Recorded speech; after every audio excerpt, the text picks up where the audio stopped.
Hello everyone, I am very glad that you're joining this story. Subscribe, like and comment. Enjoy the story, smile more often. When my parents refused to give me a dime for college, I thought it was tough love, but then they turned around and bought my stepmom's daughter a house, and everything I believed about my family shattered. I still remember that day like it was yesterday, the way my excitement quickly turned into confusion and then heartbreak. I was sitting at the kitchen table with my acceptance letter from my dream school in hand. It wasn't some ridiculously expensive Ivy League or private college. It was a solid, affordable state university that I'd spent years preparing to attend. I was so proud of myself for getting in. I laid the letter in front of my dad, waiting for his reaction. He scanned it briefly, his expression unreadable, before sliding it back across the table. "We can't afford it," he said flatly, as if that was the end of the conversation. I blinked, not quite processing his words. "But I've worked so hard. I've got scholarships, and it's not that expensive compared to other schools. I just need a little help with what's left." My stepmom, Karen, was quick to jump in. "College isn't necessary for everyone," she said with a dismissive wave of her hand. "Plenty of people do just fine without a degree. You'll figure something out." Her tone was light, almost patronizing, like she was trying to soothe a tantrum from a child. I sat there in silence, the weight of their words sinking in. My dad didn't look at me. Karen had already moved on, scrolling through her phone. I felt like I'd been punched in the stomach. I'd always known my parents weren't wealthy, but they'd never outright said they wouldn't help with college. I'd hoped they'd at least offer something, a little support to show they cared. But there was nothing. That night, I lay awake replaying the conversation over and over in my head. At first, I tried to rationalize it. Maybe they really couldn't afford it. Maybe this was just how things had to be. But the more I thought about it, the more questions I had. Karen's daughter, Amy, was in her mid-20s, living at home and barely working part-time. She didn't pay rent, didn't contribute to the household, and from what I could tell, didn't have any immediate plans to change that. Meanwhile, I'd spent every summer since I was 16 working jobs I hated, saving up for college. I didn't understand why they were so willing to support her, but couldn't spare anything for me. I couldn't stop the bitterness from creeping in. Was it because Amy was Karen's daughter? Did they think she was more deserving of help than I was? Over the next few weeks, I threw myself into trying to figure out how to make college work on my own. I applied for every scholarship I could find, even the ones that seemed like long shots. I picked up extra shifts at my part-time job, even though it meant sacrificing sleep and any semblance of a social life. I didn't bring up college again with my parents. I couldn't bear to hear another lecture from Karen about how I'd find my own way or watch my dad avoid eye contact while she talked over me. It was clear I was on my own, but the more I distanced myself, the more I noticed how differently they treated Amy. They didn't pressure her to work more or move out. If anything, they seemed to encourage her to stay as long as she wanted. She had a new car, a gift from my dad for her birthday, and she'd mentioned once that Karen had paid off her credit card debt. It wasn't fair, and the unfairness wasn't just about the money. It was the fact that my parents, the people who were supposed to support me, seemed to prioritize someone else's comfort over my future. I told myself it didn't matter. I'd prove to them, and to myself, that I could do it without their help. But deep down, I couldn't shake the feeling of betrayal. And as I packed my things to head off to college, scraping by with loans and savings, I promised myself one thing. I wouldn't forget how this felt. That was the first crack in our family. Little did I know, it was just the beginning. A year had passed since the college bombshell, and life was relentless. Between part-time jobs and a full-course load, I barely had time to sleep, let alone visit home. Scholarships and loans helped me scrape by, but the pressure never eased. Every dollar mattered. Still, I was proud of myself for keeping it together. I'd even started to think I might make it out of this mess stronger. When I did manage to visit home, the trips were awkward and tense. Conversations with my dad and Karen were short and surface level. I didn't want to rehash old arguments about college or money, and they seemed content to pretend nothing had happened. It was easier that way for them, at least. On one of these rare visits, something unexpected happened. I was sitting in the living room, scrolling through my phone, while Karen chatted on the phone in the kitchen. At first, I wasn't paying attention, but then I caught a few words that made me pause. "The housewarming party's on Saturday. I'll text you the address. It's Amy's new place." I frowned and glanced up, wondering if I'd misheard. New place? Was Amy moving out? That didn't make sense. She wasn't working enough to afford an apartment, let alone a house. When Karen hung up, I walked into the kitchen, trying to sound casual. "So, Amy's moving out? That's great. She got her own place?" Karen turned to look at me, smiling as if she were waiting for this moment. Yes, she is. We bought her a cute little starter home. It's perfect for her, and it'll help her get on her feet. For a second, I thought I'd misheard. Wait, I said slowly. You bought her a house? Like, outright? My dad walked in just then, holding a mug of coffee. Yeah, he said like it was the most normal thing in the world. She needed some stability. She can't stay here forever. I couldn't believe what I was hearing. My mind raced as I tried to make sense of it. They couldn't help me with textbooks, but they'd bought Amy a house? A whole house? I couldn't stop myself. How? How can you afford that? I thought money was tight. My voice was shaking, and I could feel the frustration bubbling up. Karen's expression hardened immediately. That's none of your business, she said sharply. We did what we thought was best for Amy. What about me? The words tumbled out before I could stop them. I'm working 2 jobs just to stay in school. You couldn't help me, but you can buy Amy a house? How is that fair? My dad sighed, rubbing his temples like I was the one being unreasonable. It's not about fairness. Amy needed a fresh start. You're already doing fine on your own. You're strong. You'll figure it out. It felt like a slap in the face. My hard work, my struggles, they weren't a reason to be proud of me. They were an excuse to ignore me. Karen, on the other hand, didn't bother with platitudes. You're being ungrateful, she snapped. This isn't about you. We don't owe you anything. I stood there, stunned and shaking with anger. It wasn't about the house, not really. It was the principle of it. They had chosen to invest in Amy's future while leaving me to fend for myself. And the worst part? They didn't even seem to think they'd done anything wrong. That night, I stayed in my old room, staring at the ceiling and replaying the conversation over and over. I couldn't stop thinking about the years I'd spent believing they cared about me, only to realize how misplaced that faith had been. The next morning, I packed my things and left without saying goodbye. As I drove back to campus, a mixture of anger and sadness weighed on me. It was like a door had slammed shut on any hope of having a real relationship with my dad and Karen. I wanted answers. How could they afford a house when they'd spent years claiming they couldn't help with my education? Was it really just favoritism, or was there more to the story? One thing was clear. I couldn't let this go. Little did I know, this was just the beginning of a much deeper betrayal. The resentment that had been building inside me finally boiled over.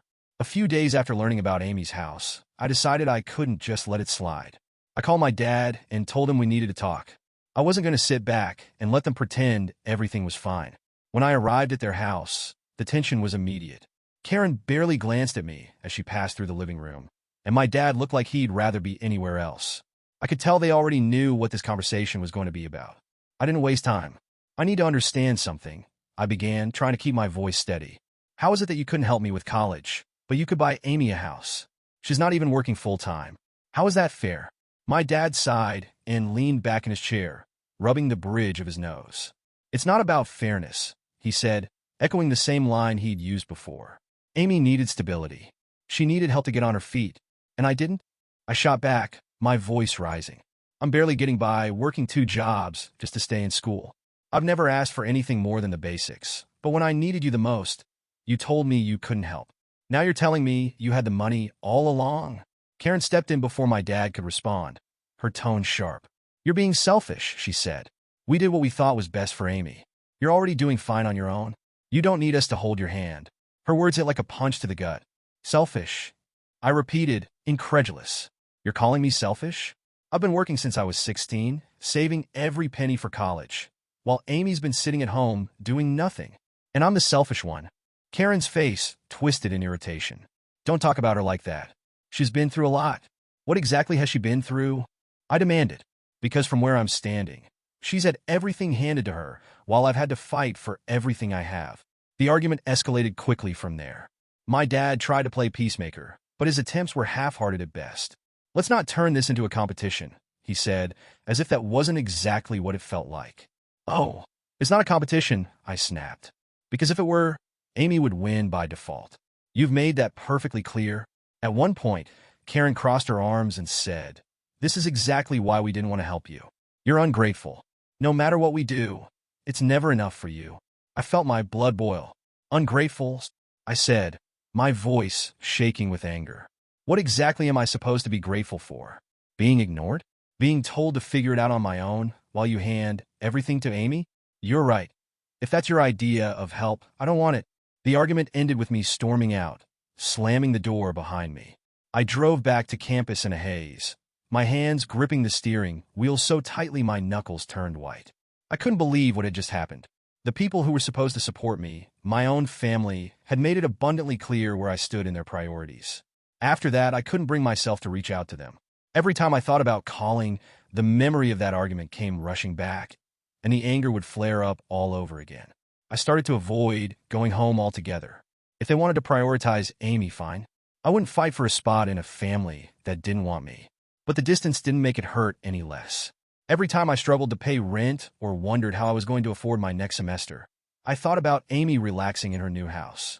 I imagined her sitting on a couch my dad probably helped her pick out, watching TV without a care in the world while I was eating instant noodles and pulling all-nighters just to keep up. The unfairness of it all consumed me. I tried to bury myself in work and school, but the bitterness lingered. I didn't just feel betrayed. I felt replaced. Over time, the silence between me and my dad stretched longer and longer. Weeks turned into months without so much as a text. The few times he did call, it was awkward and brief, like he didn't know what to say. Karen never reached out at all, and honestly, I preferred it that way. Even Amy tried to contact me once. She sent me a long text, saying she felt bad about everything and that she didn't ask for the house. It was Karen's idea. "I didn't mean for this to happen," she wrote. "I hope we could talk sometime." I didn't respond. I couldn't. As much as I wanted to believe she meant well, it didn't change the fact that she was living a life I could only dream of, thanks to the people who were supposed to have my back. I told myself I didn't need them. I would get through this on my own, but deep down, a part of me couldn't let go of the anger. And as much as I tried to move on, I knew this wasn't over. Something about the whole situation didn't add up, and I was determined to find out the truth. It had been a few months since the fallout with my dad and stepmom, and I had done my best to move on. Or at least, that's what I told myself. In truth, I was still carrying the weight of everything that had happened. The anger and resentment were always there, just below the surface, flaring up every time I saw a bill I could barely afford or overheard someone casually talking about their supportive parents. I had cut off almost all communication with my dad and Karen. The few texts I got from my dad were painfully neutral. "Hope you're doing okay," or "let me know if you need anything," as if he hadn't been the one to let me down. I never responded. What was the point? Then, one Saturday afternoon, there was a knock at my apartment door. I wasn't expecting anyone, and I nearly ignored it. But the knocking persisted, and when I finally opened the door, I was stunned to see Amy standing there. Amy looked nervous, shifting her weight from one foot to the other. She was holding a reusable shopping bag that looked like it might have been full of baked goods or something equally innocuous. "Hey," she said, giving me a small, uncertain smile. "Can I come in? I just wanted to talk." I hesitated. The last person I wanted to see was Amy. Every time I thought about her, it felt like a thorn in my side, a reminder of everything I didn't have. But she looked so uncomfortable, so out of place, that curiosity got the better of me. I stepped aside, letting her in.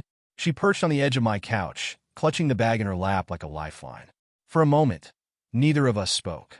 Then she took a deep breath and said, "I know things have been rough between you and me, and with Dad and Karen. I just wanted to explain." I folded my arms, staying by the door. "Explain what?" I asked, keeping my tone neutral. Amy fidgeted, pulling a container of cookies out of the bag and setting them on the coffee table. "First, I just want to say I'm sorry. For everything. I know how unfair it all looks." I didn't say anything, waiting for her to continue. She took another deep breath and pressed on. "I didn't ask for the house," she said, looking me in the eye. Karen insisted. She said I deserved it for putting up with all the blended family drama over the years. She made air quotes around the last part, her expression a mix of embarrassment and frustration. "Blended family drama?" I repeated, raising an eyebrow. "What does that even mean?" Amy shrugged helplessly. "I don't know. I guess she thinks I had it rough growing up with a stepdad and a step-sibling. But honestly, I never saw it that way. I mean, yeah, things weren't always perfect, but who has a perfect family? It's not like you were some evil stepsister or something." I almost laughed at the absurdity of it. "So let me get this straight. She bought you a house because she thinks you deserved it for dealing with me?" Amy winced. "I know how it sounds. Trust me, I didn't agree with her. But Karen can be persuasive. And she's really good at making people feel guilty if they don't go along with her plans. I think Dad just went with it to keep the peace." That stung more than I expected. It wasn't just Karen. My dad had been complicit in all of this. He'd chosen to keep the peace with Karen over supporting me. Amy looked down at her hands, twisting them nervously. I didn't realize how unfair it was to you until recently. At first, I was just excited, I guess. I mean, who wouldn't be? But then I started thinking about it, and I couldn't stop feeling guilty. You've been busting your ass to make something of yourself. And here I am, just handed everything. I didn't know what to say. Part of me appreciated her honesty, but another part of me was still too angry to care. It's not about the house, I said finally. It's about the fact that they chose to help you and not me. It's about the favoritism. Do you know how that feels? To be told you're on your own while they bend over backward for someone else? Amy nodded, her eyes shining with tears. I can't imagine how that feels. And I know I can't make it right, but I wanted you to know that I'm sorry. For what it's worth, I didn't mean for any of this to happen. Her sincerity caught me off guard. I wanted to stay angry, to hold on to my resentment, but it was hard to hate someone who seemed genuinely remorseful. Amy left a little while later, and I sat on the couch, staring at the untouched cookies she'd brought. Her visit had stirred up a whirlwind of emotions. Anger, sadness, even a hint of relief. She hadn't fixed anything, but she'd opened a door I hadn't expected. For the first time, I started to wonder if there was more to the story than I'd thought. Karen's motivations, my dad's silence, even Amy's guilt, it all hinted at something deeper. I didn't know what I was going to do next, but one thing was certain. I couldn't ignore this any longer. If I wanted closure, I was going to have to dig deeper. And I wasn't sure I was ready for what I might find. Amy's visit left me with more questions than answers.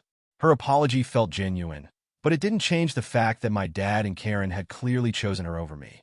I couldn't shake the feeling that there was something deeper going on, something they weren't telling me.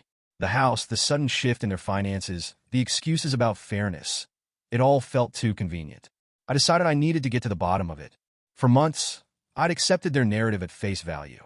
Money was tight, and they just couldn't afford to help me. But if that were true, how had they managed to buy Amy a house?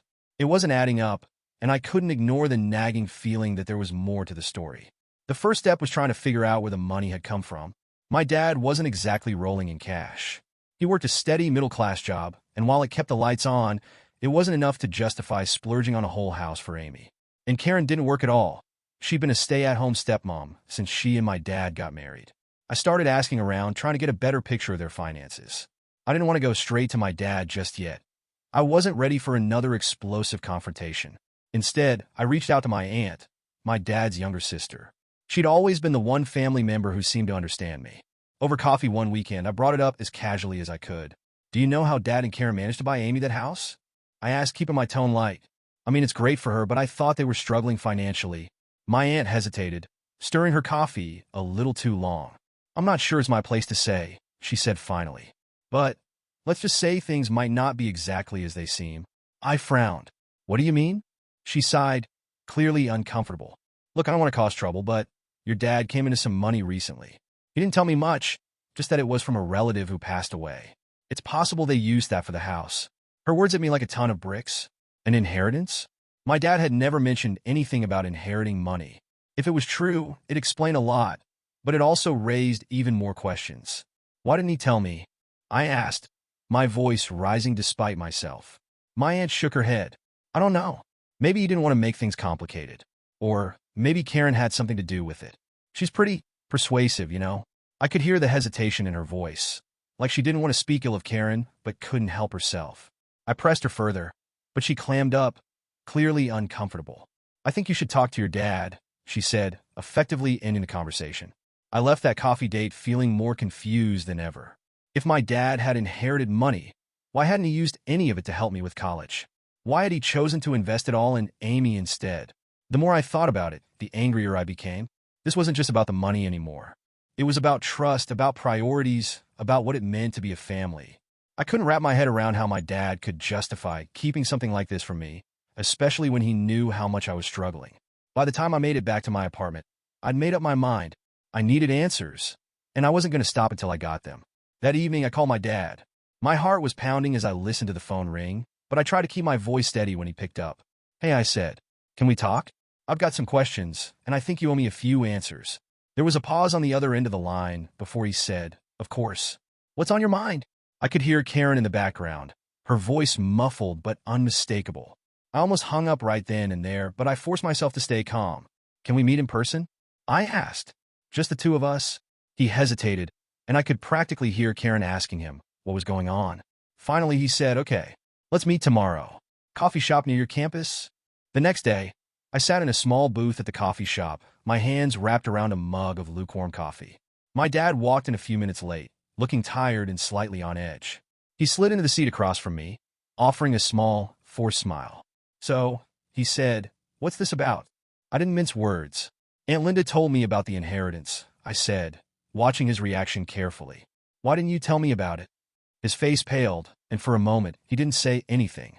Then he sighed and rubbed his temples, looking more tired than ever. I didn't think it was relevant, he said finally. Not relevant? I repeated, my voice rising. You knew I was struggling to pay for school, and you didn't think it was relevant that you came into money? You could have helped me, Dad. Instead, you use it all on Amy. Why? You didn't meet my eyes. Karen thought it was the right thing to do, he said quietly. She felt like Amy needed it more. There was again, that phrase. Amy needed it more, as if that somehow justified everything. And what about me? I asked, my voice trembling. Did you even think about how this would affect me? Or did you just do whatever Karen wanted? His silence said it all. By the time we left the coffee shop, I felt like I was seeing my dad in a completely different light. He wasn't the strong, dependable figure I'd always thought he was. He was passive, unwilling, or unable to stand up for me when it mattered most. I didn't know where to go from there. But one thing was clear. This wasn't over. There were still too many unanswered questions, too many loose ends. And I wasn't going to stop until I got to the truth. I'd spent weeks stewing after my conversation with my dad at the coffee shop.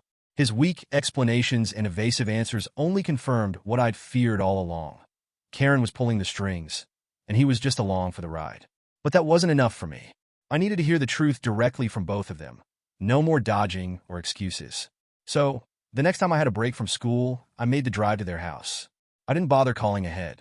If I gave them a heads up, I knew Karen would find some way to spin the narrative or keep me from getting a straight answer. The moment I walked through the door, the tension was palpable. My dad was in the living room, watching some crime show on TV, while Karen was in the kitchen chopping vegetables. Amy wasn't around, which was a relief. I didn't want her caught in the middle of what was about to go down. Hey, I said, standing awkwardly in the doorway. My dad glanced up, startled, and Karen poked her head out of the kitchen with a neutral, bordering on annoyed expression. Didn't know you were coming, my dad said, muting the TV. I didn't think you'd mind, I replied, forcing a smile. I needed to talk to you. Both of you. Karen wiped her hands on a dish towel and joined us in the living room, sitting down on the arm of the couch.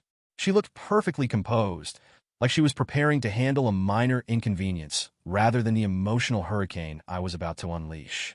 I didn't waste time. I know about the inheritance, I said bluntly, watching their reactions. My dad stiffened immediately, his face flushing, while Karen's expression didn't even flicker. What about it? She asked coolly, crossing her arms. I want to know why you used it to buy Amy a house instead of helping me with school, I said, my voice rising despite my best efforts to stay calm. I want to know why you decided she needed it more. My dad opened his mouth, but Karen cut him off before he could speak. Because it was the right thing to do, she said firmly. Amy had been through enough. She needed a fresh start, and we had the means to give it to her. And I didn't need help? I shot back, incredulous. I've been working 2 jobs just to stay in school, living off instant noodles, and barely scraping by. What about me? Why wasn't I worth helping? Karen's gaze hardened. Because you were already doing fine on your own. You're smart, capable, and determined. You don't need handouts. Her words felt like a slap in the face. Handouts? I repeated, my voice shaking. Is that what you think I was asking for? A handout? I just wanted a little support, something to show that my own family believed in me. My dad shifted uncomfortably in his seat, looking like he wanted to disappear. I turned to him, my frustration boiling over. And you, I said, pointing at him. How could you let this happen? How could you let her make these decisions without even considering me? It wasn't like that, he said weakly, his face red. We talked about it, and we thought it was the best choice for everyone. For everyone? I scoffed. Or just for Karen and Amy? Because it sure doesn't feel like you gave a damn about me. Karen stood up, her posture rigid and her tone icy. You're not entitled to anything, she said, each word sharp and deliberate. We did what we thought was best for our family. If you can't accept that, maybe it's time you stop acting like a victim. Her words stung, not just because of what she said, but because of how easily she dismissed me, like I was some outsider demanding something I didn't deserve. I turned back to my dad, desperate for him to say something. Anything that would make this better. But he just sat there, staring at the floor, silent and ashamed. In that moment, I realized the truth. He wasn't in control. Karen made the decisions, and he followed her lead, even when it meant hurting me. The realization hit me like a ton of bricks. This wasn't the dad I'd grown up with, the man I'd always looked up to. This was someone who had chosen comfort and convenience over standing up for his own child. "I can't believe you," I said, my voice breaking. "I can't believe either of you." Karen's face remained stone cold, but my dad looked like he wanted to say something. Before he could, I turned and walked out the door, slamming it behind me. As I drove back to my apartment, tears blurred my vision. I wasn't just angry, I was heartbroken. I had gone into that confrontation hoping for answers, for some kind of closure, but all I got was confirmation of what I'd feared all along. I wasn't a priority to them. That night, I lay awake in bed, replaying the conversation over and over in my head. Karen's words echoed like a mantra. "You're not entitled to anything." Was she right? Was I expecting too much? Or was this just another way of justifying their favoritism? I didn't have the answers, but one thing was clear. My relationship with my dad and Karen would never be the same. I wasn't sure if it could even be repaired. But as painful as it was, I knew I couldn't keep clinging to the hope that they would change. If they couldn't see my worth, I'd have to prove it to myself. And that meant letting go of the people who refused to see me for who I was. After my confrontation with my dad and Karen, it didn't take long for word to spread through the family grapevine. That was inevitable. I'd vented to my aunt after it happened, and she'd mentioned it to my uncle, who likely told his wife, and so on. Soon, everyone seemed to have an opinion on the situation, whether they knew the full story or not. Some relatives reached out to offer support. My aunt called me a few days later, her voice warm but tinged with anger. "I can't believe they would do that to you," she said. "You've worked so hard, and they're rewarding Amy for..." "What, exactly?" I appreciated her outrage. It validated what I'd been feeling, like I wasn't crazy for thinking this was unfair. But not everyone saw it that way. One of my cousins, Mark, called to check in, though it felt more like he was fishing for gossip. "You know," he said cautiously, "it's their money. They can spend it how they want." I felt my jaw clench. "It's not about the money, Mark. It's about the principle. They had a chance to help me when I needed it, and they chose not to. Instead, they bought Amy a house. How would you feel if that were you?" He hesitated, and I could hear the awkwardness in his voice. "I get that, but maybe they thought you didn't need the help as much as Amy did. You're pretty independent, you know?" There it was again, that backhanded compliment disguised as justification. I bit back the urge to snap at him. "Right? Because being independent means I don't deserve support from my own family. Got it?" These conversations became a recurring theme. For every relative who sided with me, there was another who defended my dad and Karen. Some even accused me of being entitled. "They're not obligated to pay for your education," one aunt said during a particularly heated phone call. "You're an adult. You need to learn to stand on your own 2 feet. "I've been standing on my own 2 feet since I was 16, I shot back. "This isn't about entitlement. It's about fairness. It's about them choosing to support one kid while completely ignoring the other." She sighed, clearly tired of the argument. "Life isn't always fair. Maybe it's time you accept that and move on." The call ended shortly after that, and I sat there staring at my phone, feeling a mixture of anger and sadness. Was I wrong for feeling this way? Was I expecting too much? I tried to bury myself in schoolwork and focus on my goals, but the resentment was always there, lurking in the back of my mind. It wasn't just about the money anymore. It was about the betrayal. My own parents had put someone else's needs above mine. They made me feel like I didn't matter, like I was just an afterthought in their lives. And no matter how hard I tried to move on, that wound refused to heal. Even Amy tried to patch things up. She sent me another long text, apologizing for how things had turned out and asking if we could meet up to talk. "I don't want this to ruin our relationship," she wrote. "You're my sibling and I care about you." I stared at the message for a long time before replying. "This isn't about you," I wrote back. "It's between me and them. I don't blame you for what they did, but I need some space right now." She didn't push after that, which I appreciated. But the truth was, I didn't know if I'd ever be able to look at her, or my dad and Karen, the same way again. The family drama reached its peak during Thanksgiving that year. I debated whether or not to attend, but ultimately decided to go. Part of me wanted to see if things could be salvaged, while another part just wanted to observe the fallout firsthand. The tension in the room was palpable from the moment I walked in. My dad gave me a tentative smile, but Karen barely acknowledged me. Amy tried to act normal, but it was clear she was walking on eggshells. As the meal went on, The conversation inevitably turned to the elephant in the room. My uncle, who had a knack for stirring the pot, brought up the house. "So, how's the new place, Amy?" he asked with a grin. Amy looked uncomfortable, glancing at me before answering. "It's nice. I'm grateful for it." I could feel everyone's eyes on me, waiting to see how I'd react. I took a deep breath and forced a smile. "I'm sure it is," I said evenly, though my tone was colder than I intended. Karen bristled, her eyes narrowing. "Is there something you'd like to say?" she asked, her voice sharp. I set down my fork and met her gaze. "No, Karen. I think we've already said everything there is to say." The rest of the meal was awkward, to say the least. I left shortly after dessert, making an excuse about having to get back to campus. As I drove home, I couldn't help but feel like I'd reached a turning point. The family divide was clear now, and I didn't know if it could ever be mended. Some relatives were firmly in my corner, while others had made it clear they thought I was being unreasonable. As for my dad and Karen, I wasn't sure if there was anything left to salvage. The worst part was that I didn't even know what I wanted anymore. Did I want an apology? An explanation? Or was it too late for any of that? All I knew was that I couldn't keep holding on to the anger and hurt. It was eating away at me, making it harder to focus on the future I was trying to build. But letting go felt impossible when the wounds were still so fresh. For now, all I could do was take it one day at a time. And maybe, just maybe, I'd find a way to move forward, whether my family was part of that journey or not. It had been months since the Thanksgiving debacle, and I was still grappling with the fallout. My relationship with my dad and Karen was non-existent at that point. Amy's texts had dwindled, too, though I couldn't blame her. She was caught in the crossfire, and I had no energy to help her navigate the mess. Life was a grind. Between school, part-time jobs, and constant financial stress, I was running on fumes. I had gotten used to living in survival mode, but the weight of everything was starting to take its toll. I'd lie awake at night wondering how much longer I could keep this up. Then, one afternoon, something happened that completely blindsided me. I was going through my email, deleting spam, and sifting through a pile of unread messages when I came across something unexpected. The subject line read, "Let me help you." I clicked on it, half expecting it to be some scam. Instead, I found a heartfelt message from a relative I barely knew, a cousin of my mom's, someone I'd met only a handful of times at family reunions. She wrote that she had heard about the situation with my dad and Karen through the family grapevine. "I can't imagine how difficult this must be for you," the email read. "I've been so impressed by your determination and hard work, and I hate the thought of you struggling alone. If you're open to it, I'd like to help with your tuition. I know it's not much, but I hope it can make things a little easier."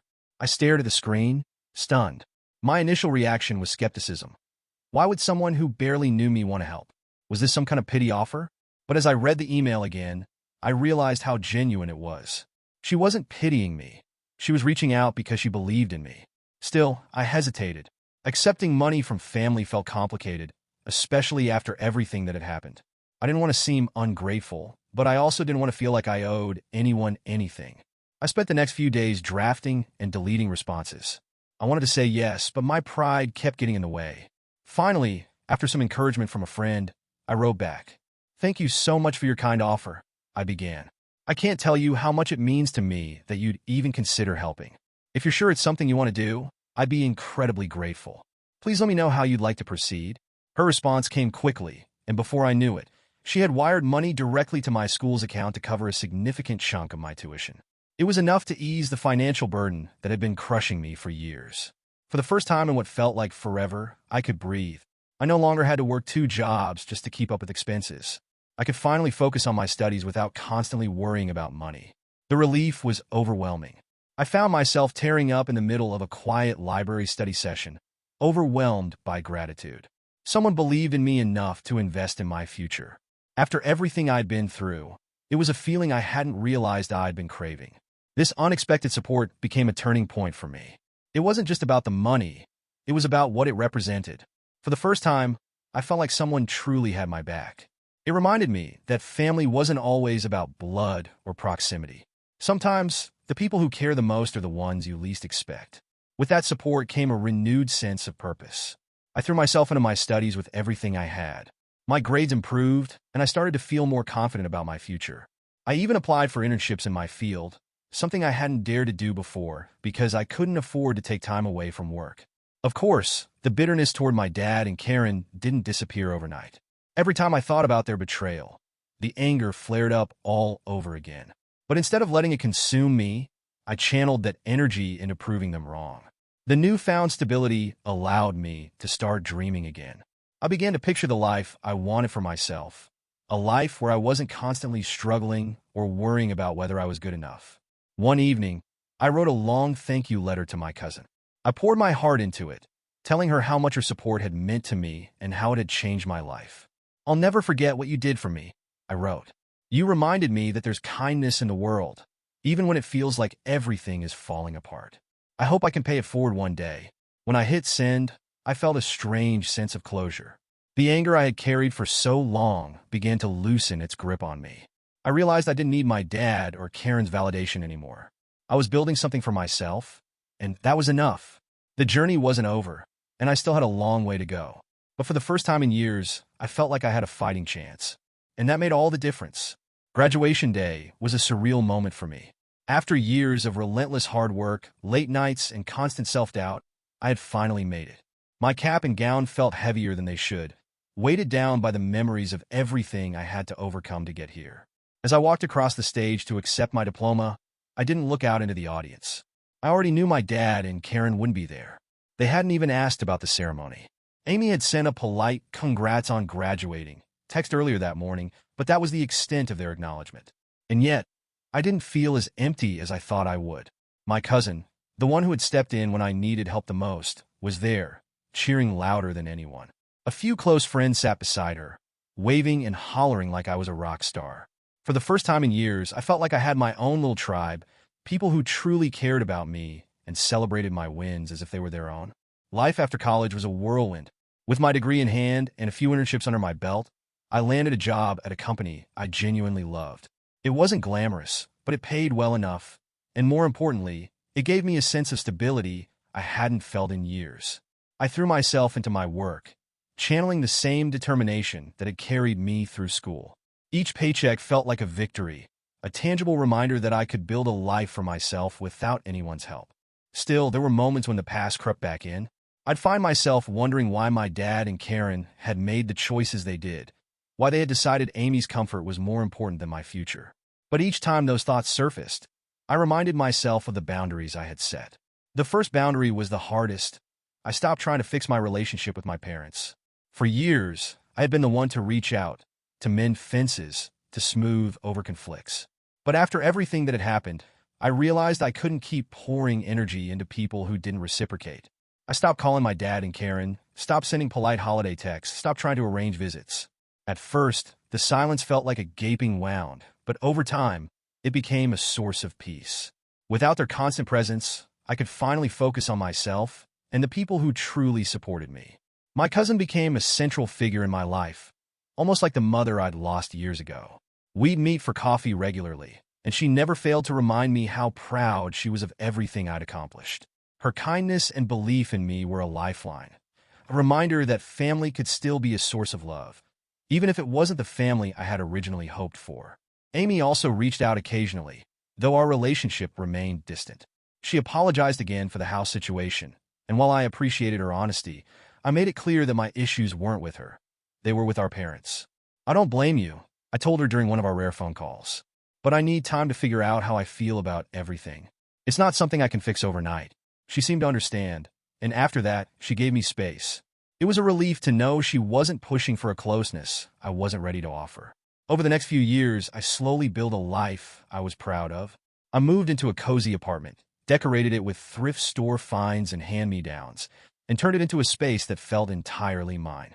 I made new friends, reconnected with old ones, and even started dating again. Each milestone felt like a triumph, a step further away from the shadow of my parents' betrayal. I learned to celebrate my wins, no matter how small, and to appreciate the people who had stood by me through everything. Looking back, I realized that my dad and Karen's actions, as hurtful as they were, had taught me something valuable. They forced me to become self-reliant, to believe in my own strength, and to seek out the relationships that truly mattered. One evening, as I sat on my balcony watching the city lights twinkle, I thought about how far I'd come. The bitterness that had once consumed me was fading, replaced by a quiet sense of pride. I no longer needed my parents' validation or approval. I had built a life on my own terms, surrounded by people who genuinely cared about me. And while the wounds of the past would always be there, they no longer defined me. In the end, I realized that happiness wasn't about fixing broken relationships or holding on to anger. It was about finding peace within myself and cherishing the people who showed up for me, even when it wasn't their responsibility. That peace, hard-won and deeply personal, was the greatest gift I could have ever given myself. And for the first time in years, I felt truly free. Years had passed since I'd distanced myself from my dad and Karen. Life had carried me forward, and though the scars of those early betrayals lingered, they no longer defined me. My focus had shifted to building the life I wanted, one filled with love, self-respect, and people who truly cared.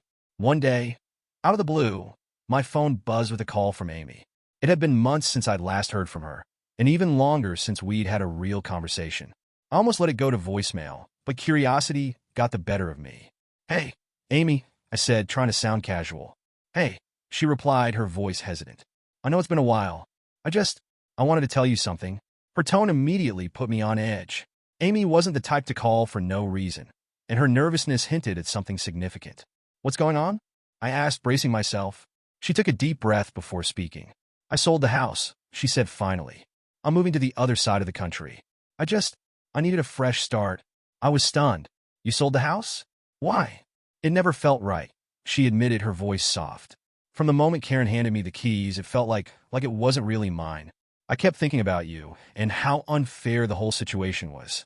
I tried to make it work, but every time I looked around, I felt guilty, like I was living in something I didn't deserve." Her honesty caught me off guard.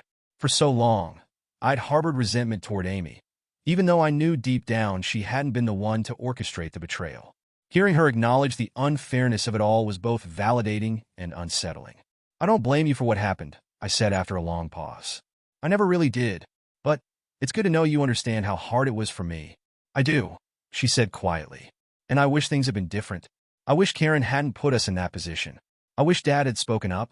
I wish I'd had the courage to say no when they offered me the house."